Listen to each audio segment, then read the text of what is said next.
Muy buenos días, hermanos. Que el Señor bendiga a cada uno de vosotros. Estoy muy contento, hermanos, de estar aquí, de verdad. Con sencillez de corazón os saludo y os lanzo un cariñoso abrazo a cada uno de ustedes. El único propósito por el que he venido en esta mañana no es otro diferente, sino predicar el Evangelio. El Evangelio puro. El Evangelio bíblico. El mensaje que voy a compartir en esta mañana es un mensaje que va dirigido para aquellas personas que no habéis entendido el significado del cristianismo. Este mensaje va dirigido para ti que te aburres en la iglesia. También para ti que cabeceas en los sermones del pastor. También para ti, que llevas una espiritualidad mediocre y sencillamente te abasteces con los servicios dominicales. Y también para ti, que nunca has experimentado el encuentro radical, transformador y abrumador con la persona de Jesús. Hoy me gustaría hablar acerca de uno de los temas más importantes e incomprendidos al mismo tiempo. Hoy vamos a hablar acerca de la gracia de Dios. ¿Qué es la gracia de Dios? Todos nosotros tenemos una idea diferente acerca de lo que significa. Pero antes vamos a hacer una oración. Señor, te damos muchísimas gracias porque hoy podemos hablar acerca de uno de los temas más importantes de la Biblia. Hoy, Señor, nos sentimos amados por ti. Te suplico, Señor, por las personas que hoy están sentadas en una silla y todavía no han tenido un encuentro contigo.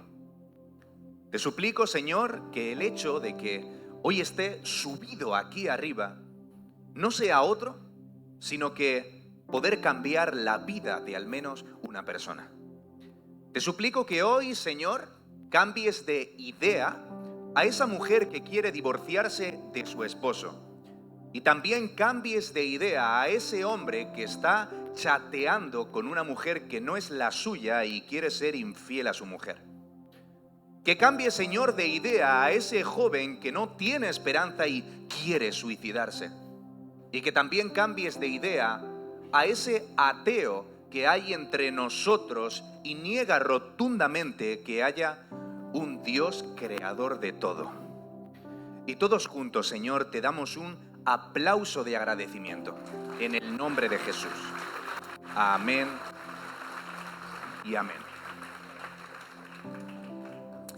Leemos en Efesios capítulo 2 y verso 8. Dios los salvó por su gracia cuando creyeron. Ustedes no tienen ningún mérito en eso porque es un regalo de Dios. Volvemos a repetir la lectura. Dios los salvó por su gracia cuando creyeron. Ustedes no tienen ningún mérito en eso porque es un regalo de Dios. Muy posiblemente, hermanos míos, en alguna conversación con algún compañero de instituto o de trabajo, te haya surgido algún comentario de este tipo. Todas las religiones son iguales, ¿no es verdad? A menudo las personas piensan que todas las religiones son iguales. ¿Qué más me da ser musulmán o budista? Si total, las religiones son caminos alternativos que nos conducen al mismo Dios, ¿no es verdad? Ahora bien, ¿es cierto que todas las religiones son iguales? ¿Sí o no? Lo cierto es que todas las religiones son superficialmente parecidas. ¿Esto qué quiere decir? ¿Que todas las religiones tienen uno o varios dioses? ¿Un templo en el que las personas van a rezar? ¿Un libro sagrado? ¿Y una multitud de fieles? Pero ¿podrías decirme un solo rasgo, solamente uno del cristianismo que lo convierta en una religión única? ¿Qué hace diferente al cristianismo? Muy posiblemente ahora me llueva una oleada de respuestas. Bueno, pues ser cristiano es algo parecido. El cristianismo se traduce en la resurrección, ¿no? Lo cierto es que hay diferentes mitologías o religiones paganas a lo largo de la historia que tienen un concepto diferente de lo que es la resurrección y otros dioses que resucitaron. Posiblemente ahora puedas decirme que no, que lo que hace único al cristianismo es la encarnación. Dios se hizo hombre, pero lo cierto es que hay otras mitologías y religiones paganas alrededor de la historia que tienen un concepto de otro Dios que también se encarnó. Ahora, lo que hace diferente al cristianismo, ¿sabes lo que es? La gracia. La salvación como un regalo gratuito solo está presente en el cristianismo. El resto de religiones, las 4.200 religiones que nosotros encontramos en el mundo, tratan de ganar el cielo a través del esfuerzo humano. Tratan de ganar el cielo a través del esfuerzo humano. Si nosotros vamos al budismo, veremos que hay que cumplir con 8 pasos para librarnos de nuestros deseos egoístas. Si nosotros vamos al hinduismo, veremos que hay que sufrir para purificar el karma. Si vamos al judaísmo, veremos que hay que cumplir con todos los mandamientos de la ley para ser aceptados por el Señor. Y si nosotros vamos al islam, veremos que hay que obedecer los 5 pilares del Corán sin tener la seguridad de si Alá, cuando muramos, nos dejará entrar en el paraíso. Porque, hermanos míos, nadie que ocupa una silla aquí al llegar al cielo le dirá a Dios: venga, dame lo que es mío.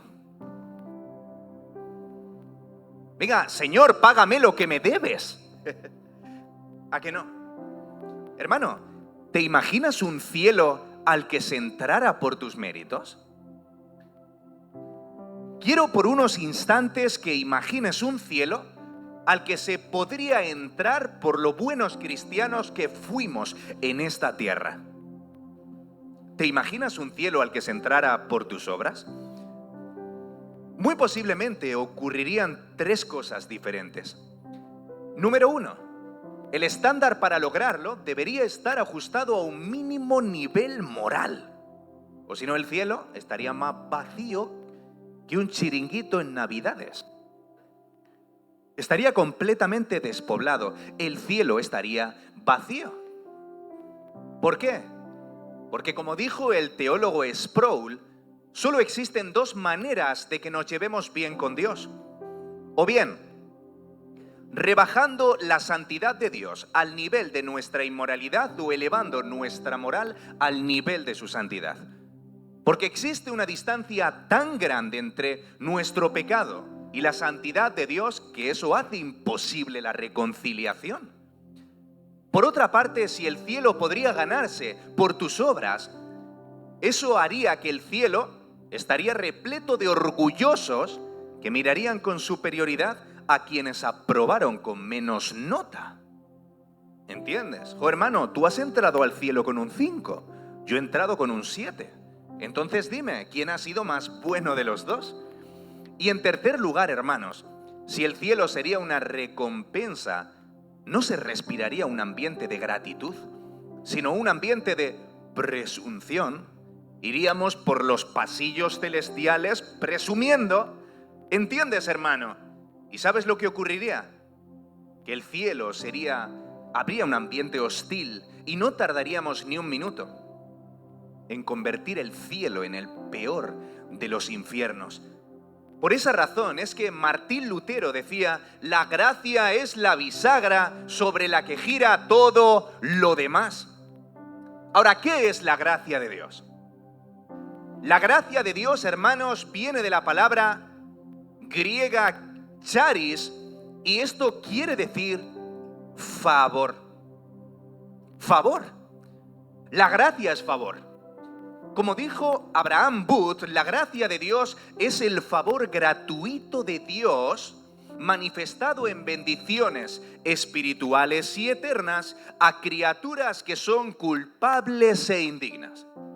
En resumen, la gracia de Dios no solamente consiste en favores inmerecidos. La gracia de Dios consiste en favores que Dios nos da a pesar de que merecemos lo contrario. ¿Has entendido? Perfectamente podría darle un par de euros a un vagabundo que está mendigando en el Mercadona de mi barrio. Eso no me supondría ningún gesto extraordinario. ¿Por qué? Porque yo tengo el dinero para poder dárselo y él tiene la necesidad suficiente para que yo se lo dé. Sin embargo, la verdadera gracia estaría que yo sea bondadoso con aquel que ha hecho daño a mi esposa y a mi hijo. Pues nosotros, hermanos, mereciendo el infierno, hemos obtenido el cielo a través de Cristo. Eso es la gracia. En resumen, hermanos, la gracia es todo lo opuesto al mérito. La gracia es todo lo opuesto al mérito. Así como dijo el teólogo Lewis Schaeffer, la gracia equivale al trato misericordioso a quienes no se lo merecen. Vuelvo a repetir, la gracia equivale al trato misericordioso a quienes no se lo merecen. Y esa precisamente es la gran diferencia que existe entre las palabras misericordia y gracia. ¿Sabes lo que es la misericordia? Que Dios no te castiga a pesar de tus pecados. ¿Sabes lo que es la gracia? Que Dios te bendice a pesar de ellos. ¿Entiendes la gran diferencia? Pero ¿sabéis lo que ocurre? Que ahora en todos nosotros se nos despiertan dudas diferentes. Vale, Ángel, es precioso, pero vamos a ver, si no hay nada que yo pueda hacer para ganar mi salvación, entonces ¿qué papel juegan el esfuerzo y la obediencia? ¿No es verdad? ¿Qué papel juegan el esfuerzo y la obediencia? ¿Esto significa que no debo hacer nada más? ¿Debo frivolizar? ¿Debo tumbarme en el sofá y esperar a que llegue el cielo? No, porque vamos a ver, si es cierto que nosotros no podemos contribuir en nada a nuestra salvación, entonces vamos a pensarlo bien. ¿Por qué Dios exigiría una serie de comportamientos cuando se supone que el cielo es gratis? ¿Sabes, hermano, que la gracia de Dios tiene un gran problema? Y el problema que tiene la gracia de Dios es nuestra mala comprensión de lo que significa. Es decir, el problema que tiene la gracia de Dios es que nosotros a veces no entendemos lo que es la gracia de Dios. Y al no entenderlo, en la iglesia se gestan dos feos monstruos que atentan contra la gracia. Número 1, el libertinaje, y número 2, el legalismo. Y en los próximos minutos, hermanos míos, vamos a hablar acerca de los dos polos opuestos de la gracia, el libertinaje y el legalismo. Ahora, vámonos con el libertinaje. Si ahora te pregunto, ¿qué es la gracia de Dios para ti? ¿Qué responderías? Bueno, pues en ocasiones nosotros pensamos que la gracia tiene que ver con el perdón de los pecados, ¿no es verdad? La gracia tiene que ver con el perdón de los pecados. Pero hermano, ¿y si la gracia tiene más que ver con el poder para vencerlos? La gracia de Dios no tiene tanto que ver con el perdón de los pecados, sino con el poder para vencerlos. Y a causa de no entender esto, es que en el siglo XXI existen muchos cristianos frívolos que constantemente lloriquean por las esquinas, haciéndose más débiles de los que son y sucumbiendo a cientos de pecados. Ay, pastor, es que estoy enfrentando cientos de pecados que no logro superar. Vamos a ver, Dios te ha dado el poder para vencer los pecados. Y ahora, ¿sabes una cosa? A veces usamos la gracia como un colchón al que arrojarnos, cuando la gracia tiene más que ver con un colchón por si caemos. Y sin darnos cuenta, hermanos, abusamos de la gracia. Y esto es precisamente lo que le ocurría a la iglesia en Roma. En tiempos del apóstol Pablo, los romanos eran tentados a decir algo así: bueno, si Dios da gracia a los pecadores, entonces ¿por qué no seguir pecando más para recibir más gracia? ¿No es así? Mirad lo que dice Romanos 6. Ahora bien, ¿deberíamos seguir pecando para que Dios nos muestre más y más su gracia maravillosa? Y responde el apóstol Pablo: por supuesto que no.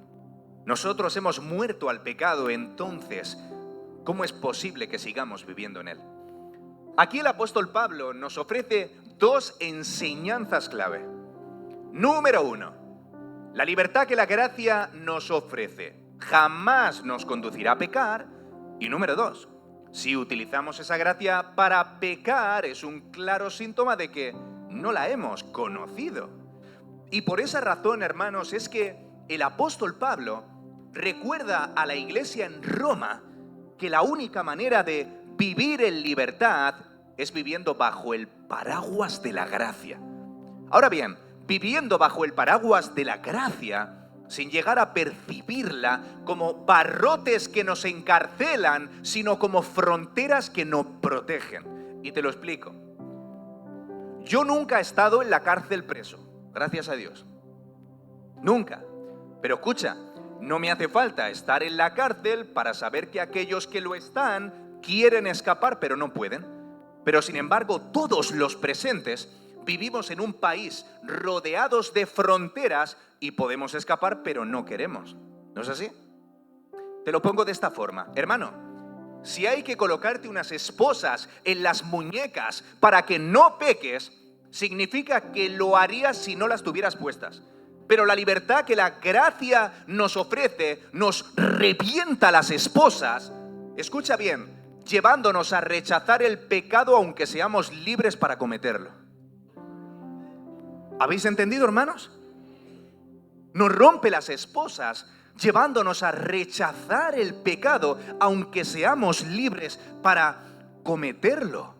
Por eso, hermano, es que si tu vida cristiana, si tu espiritualidad, si tu pasión por Dios, si tu devoción diaria depende de que el pastor o tus mentores estén todo el día llamándote por teléfono, o si tu estancia en la iglesia depende de la amenaza de divorcio de tu esposa, o si tu vida espiritual va en sintonía con que tengas un puesto de visibilidad dentro de esta iglesia, siento decirte que eso no tiene nada que ver con el dibujo que Cristo hizo de lo que es tener una viva relación con Dios. Eso más bien tiene que ver con religiosidad pura. Hermanos, religiosidad pura.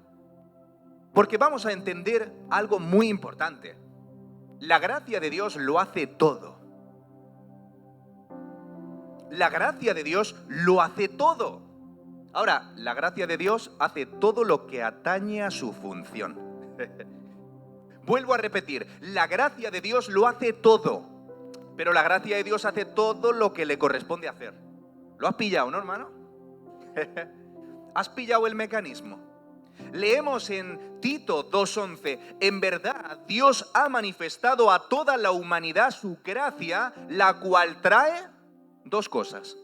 Número 1, la cual trae salvación y la que nos enseña a rechazar la impiedad y las pasiones mundanas. La gracia hace dos cosas. Número 1, la gracia nos salva y número 2, la gracia nos santifica. ¿Vale? Pero debemos entender que existe una diferencia entre salvación, ir para el cielo, y santificación. ¿Qué es la santificación? Ese proceso de transformación interna en el que Dios nos va transformando a la imagen de su Hijo. ¿Vale? Eso es la santificación. Entonces, para ir al cielo sencillamente hace falta creer en Cristo. ¿Vale? Muchos de los presentes, aunque en apariencia no llevéis una vida piadosa o apasionada, sé que vais a ir al cielo. Porque la gracia de Dios tiene el poder suficiente de introducirse en las rendijas más oscuras de pecaminosidad y maldad. Ahora bien, existe una diferencia entre salvación y santificación. La salvación es un monergismo. ¿Cómo? ¿Qué significa eso? Hermanas, no es una enfermedad de la que Dios te debe de sanar, no. Es una palabra teológica. ¿Pero esto qué significa? La salvación es un monergismo, viene de mono. ¿Y esto qué significa? No, mono, el de los árboles, no, mono de uno, ¿vale? La salvación es un monergismo. Esto significa que solo interviene una persona, Dios.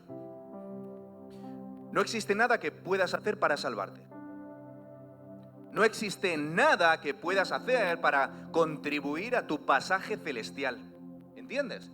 Ahora bien, la santificación es un sinergismo. ¿Qué es un sinergismo? Que ya no solamente es una persona actuando, sino dos. ¿Quién? Dios y usted. Y aquí convendría citar a San Agustín cuando dijo: vive como si todo dependiera de Dios, pero trabaja como si todo dependiera de ti. Porque sabes una cosa, hermano mío, la gracia se opone al mérito, pero no al esfuerzo. La gracia se opone al mérito, pero no al esfuerzo.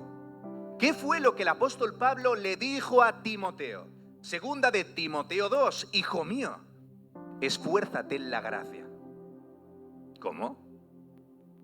Vamos a ver, no estamos diciendo que la gracia tiene el poder de hacerlo todo. ¿Cómo es que aquí el apóstol Pablo le enseña a Timoteo que debe de esforzarse? Nosotros, hermanos, muchas veces pensamos que la gracia de Dios y el esfuerzo son dos cosas antagónicas. Son dos cosas que se repelen, ¿no? Como el aceite y el agua, como los dos polos opuestos de un imán, ¿no es verdad? Pero ¿sabes lo que aquí le está diciendo el apóstol Pablo a Timoteo? Le dice esto: debemos ceder nuestra voluntad, ¿vale?, nuestra disposición para santificarnos, para que la gracia la reconduzca a la obediencia. Vuelvo a repetir, debemos ceder nuestra voluntad para que la gracia la reconduzca a la obediencia. Y esto me lleva a otra pregunta. Vamos a ver si es cierto que debo esforzarme para ser santo. Entonces vamos a ver qué hace o cuál es la fina línea que separa los méritos del esfuerzo. ¿No hemos dicho que la gracia se opone al mérito? ¿Y entonces esforzarme no sería hacer méritos? ¿Sabes cuál es la fina línea que separa los méritos del esfuerzo? El poder de Dios. Es decir, hacerlo a través de las fuerzas que Dios provee y no de tus propias fuerzas de religiosidad. Por eso es que en esta mañana aquí habéis muchísimas personas frustradas con la fe. No me hace falta ser un profeta estadounidense para saber que aquí habéis cientos de creyentes que os sentís culpables en contra de vosotros mismos por los pecados que habéis cometido esta semana misma. Sí, pero ¿sabes una cosa, hermano? La fina línea que separa los méritos del esfuerzo es el poder de Dios. Y de ese modo no te frustrarás jamás. De ese modo, hermano, no te sentirás culpable, porque la gracia nos lleva a esforzarnos a través del poder que Dios provee. Y esa precisamente es una de las grandes diferencias entre el Viejo y el Nuevo Testamento. Nosotros, por ejemplo, vemos en la gracia cómo el favor llega antes que la obediencia. Sin embargo, en la ley no era así. En la ley era la obediencia la que llegaba antes que el favor. Pero hermanos, en la gracia los mandamientos vienen equipados con la capacidad para cumplirlos. En la gracia los mandamientos vienen equipados con la capacidad para cumplirlos. Lo que pasa, que en muchas ocasiones nosotros vemos la gracia de Dios como el comodín de la llamada cuando hemos fracasado en nuestros esfuerzos, ¿no es verdad?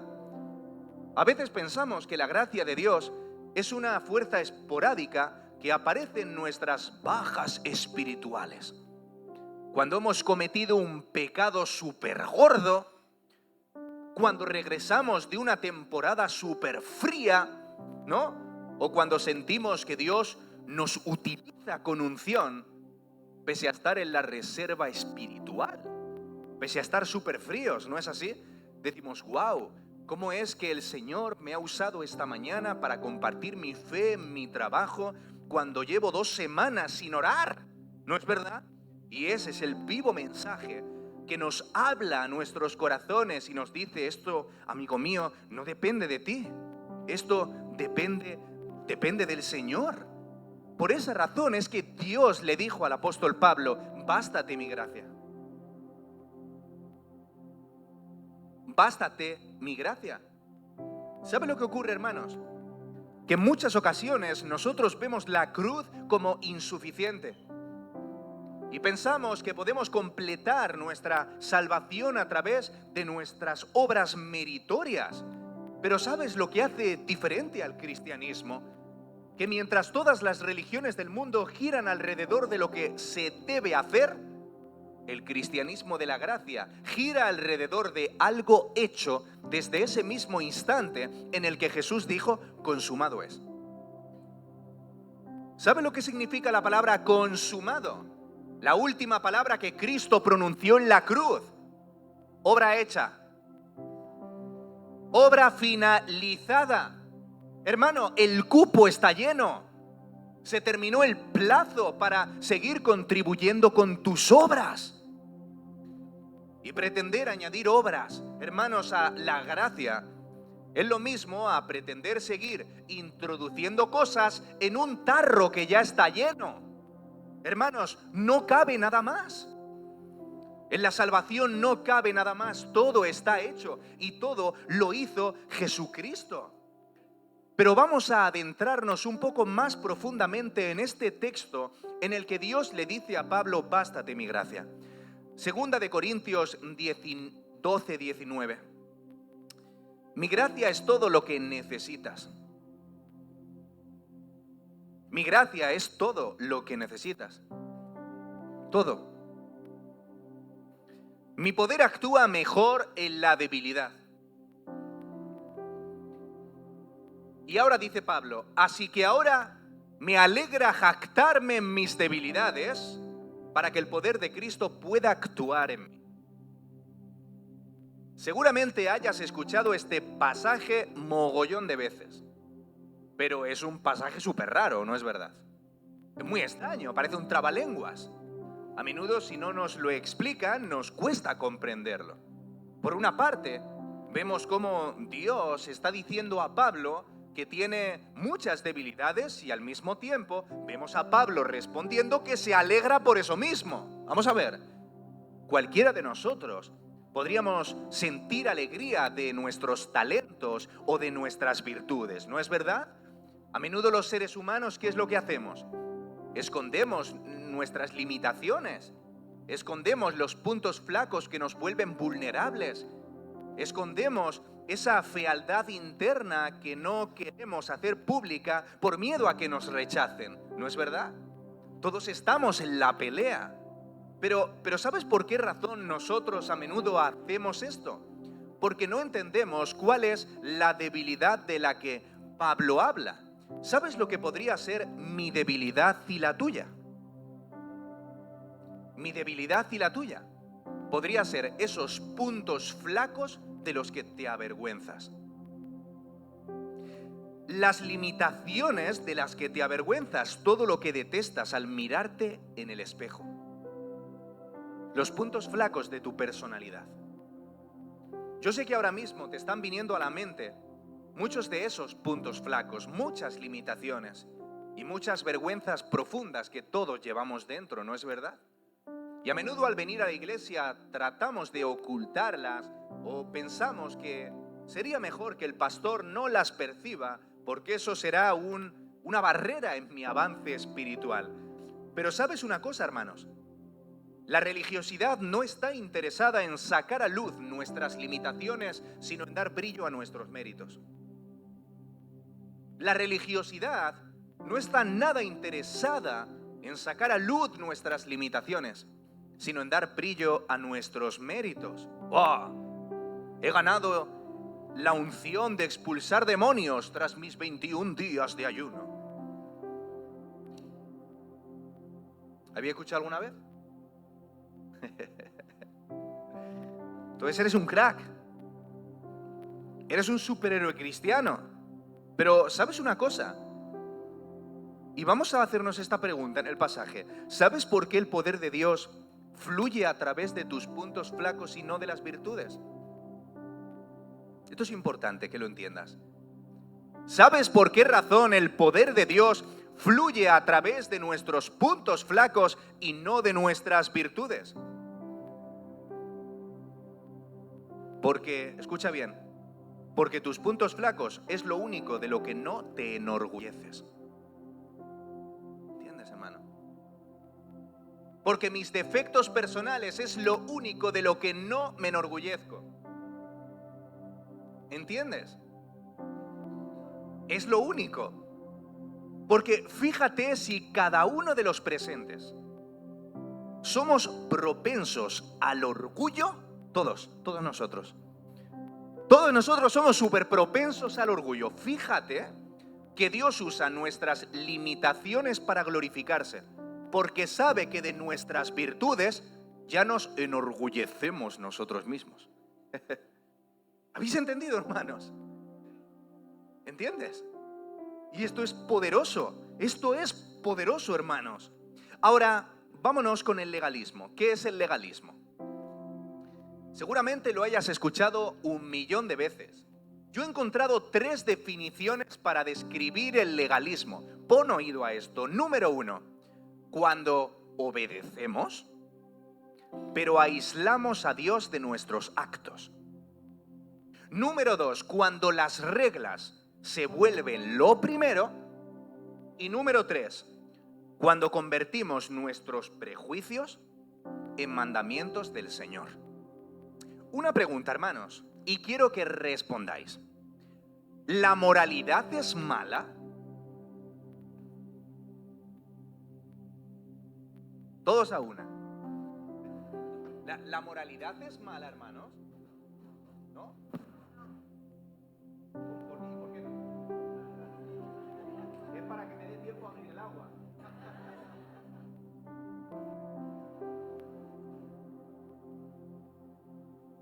¿Por qué no? A ver. La moralidad es buena, ¿o no es verdad? O sea, si a ti te dicen, eres una persona moral, te están diciendo un cumplido. Pero si te dicen, eres una persona inmoral, te están haciendo un insulto, ¿no es verdad? La moralidad es algo bueno, hermanos. Tener valores, tener principios, ser personas éticas, tener moral, es algo bueno, hermanos. Pero ¿saben lo que es malo? El moralismo. El moralismo. Todo lo que lleve al final un ismo es malo. Sí, porque eso lo convierte en una ideología. El ismo. Si yo agarro la palabra moral y le añado el sufijo ismo, eso convierte la moral en la base de todas mis motivaciones. Y al final las cosas no las hago para Dios, las hago para mí mismo. ¿Recordáis la parábola del fariseo y el publicano? ¿La recordáis? ¿Qué hacía el publicano? Estaba reconociendo todos sus pecados delante de la presencia del Señor. ¿No es así? ¿Y qué hacía el fariseo? Según Jesús, se justificaba a sí mismo mencionando una larga lista de cosas espirituales que hacía para ganar la aprobación de Dios. ¿No es verdad? ¿Y cuál fue la respuesta de Jesús? Que el publicano, el pobrecito, el mendigo, el pecador, ese fue el que salió justificado antes. Porque si yo agarro, hermanos, la moral, el sentirme una persona civilizada, una persona ética, yo he llegado a escuchar a muchas personas cristianas decir, bueno, nosotros venimos de generaciones de cristianos. No fumamos, no bebemos alcohol, no vamos a las discotecas. Ahora bien, era el cristiano más frío de toda la iglesia. ¿Sabe lo que te digo, no? era el cristiano más frío de toda la iglesia. Un cristiano muy poco comprometido, que parece como que venía los domingos para callar a su iglesia y solo vivía por sus comodidades, por su trabajo, por tener un piso. ¿Entiendes, hermanos? Y no tenía ningún otro interés más allá, ni un celo por las cosas de Dios. ¿Entiendes? Hay muchos de vosotros que pensáis de esta manera: bueno, si me porto bien, entonces seré aceptado. ¿No es así? Bueno, si me quito de este vicio, o si, no sé, abandono mis viejos hábitos, entonces será un buen momento para acercarme al Señor, ¿no es verdad? Pero eso no es lo que enseña el Evangelio. Lo que enseña el Evangelio es que yo primeramente soy aceptado por lo que Jesús hizo por mí. Vuelvo a repetir, tú eres aceptado por lo que Jesús hizo por ti y después tu moral se ve afectada en consecuencia. ¿Entiendes, hermano? Tu moral se ve afectada en consecuencia. Por eso muchas de las personas que estáis aquí no acudís a la oración después de haber pecado. ¿A que sí? Oye, es que le he chillado a mi esposa demasiado. Es que anoche me fui de rumba. Es que lo que estoy viendo en internet. O es que la ira que me sale por dentro cuando me enfado. Es que soy un verdadero hipócrita. Hay muchos que constantemente os llamáis hipócritas a vosotros mismos. Y esto a mí me pasa, la verdad, bastante. Porque es cierto que nosotros conocemos al Señor de verdad, pero vemos que nuestro nivel espiritual no siempre está acorde con nuestros deseos. ¿A que sí? Y somos incoherentes muchas veces. Y decimos: si es que amo a Dios con todas mis entrañas, ¿y por qué razón me comporto de esta forma? Y muchas veces eso lo vemos un obstáculo para acercarnos a la oración, ¿a que sí? Y decimos: no voy a orar porque es que Dios... percibo que está enfadado conmigo y muy posiblemente el suelo de mi habitación se abra en dos y venga un trueno traspasando el techo de mi cuarto y traspasándome el corazón. No, así somos los seres humanos. Así no es Dios, mi hermano. Así no es Dios. Si en esta mañana te sientes culpable contigo mismo, si en esta mañana sientes que Dios te ha cerrado las puertas del cielo, si te sientes mal mirado, si te sientes como el publicano, yo te digo, hermano mío, que eso es una estrategia de Satanás para apartarte del camino de Dios. Eso no es verdad. Eso es mentira. Eso es mentira. Porque, hermano, no tienes que hacer nada para impresionar a Dios. ¿Sabes por qué? Porque Jesús lo impresionó por ti. Leemos en Gálatas 3:3: ¿será posible que sean tan tontos? Gracias, Pablo. Después de haber comenzado tu nueva vida en el Espíritu, ¿por qué ahora tratas de ser perfecto mediante tus propios esfuerzos? Hermano, la gracia y algo más no es más sino menos. Escucha bien.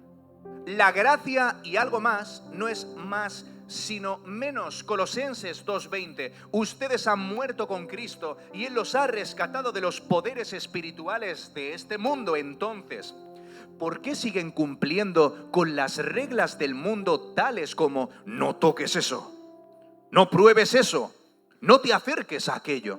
Esas reglas son simples enseñanzas humanas acerca de cosas que se deterioran con el uso. Podrán parecer sabias porque exigen una gran devoción o una religiosa abnegación y una severa disciplina corporal, pero a una persona no le ofrecen ninguna ayuda para vencer a sus malos deseos. Hermanos,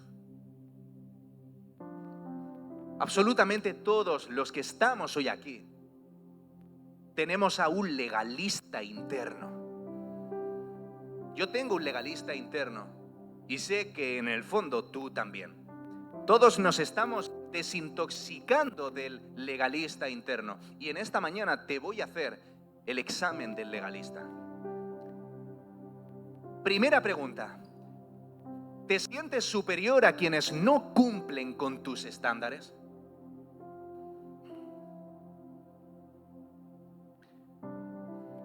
Segunda pregunta: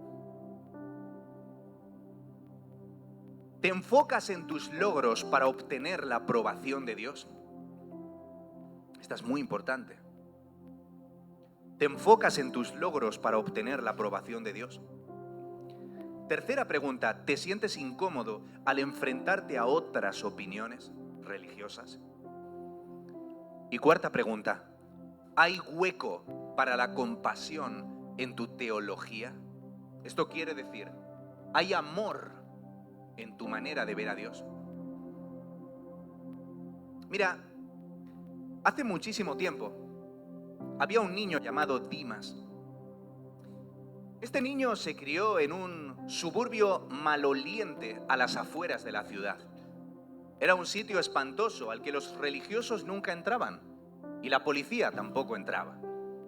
Este era hijo de una prostituta, quien quedó embarazada de un hombre adinerado y este hombre, al enterarse de la noticia, huyó sin mirar atrás.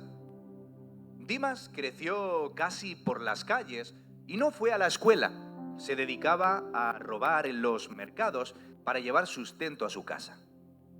Hasta que Dimas fue creciendo y nunca fue a la sinagoga, nunca fue a la escuela y vivía al margen de la ley. Se dedicó al robo, el arte más antiguo de todos los artes. Entonces Dimas fue creciendo y dijo, tengo que cambiar de vida. Ya está, lo tengo. Daré el golpe de mi vida. Voy a entrar a robar en la casa de un centurión romano. Entonces encontró la casa vacía. Dijo, este es mi momento. Entró para adentro, cogió el saco y empezó a meter en ese saco todas las cosas valiosas que encontró. Hasta que de repente, y para su sorpresa, uno de los criados lo pilló, llamó a las autoridades, lo atraparon y le hicieron un juicio rápido.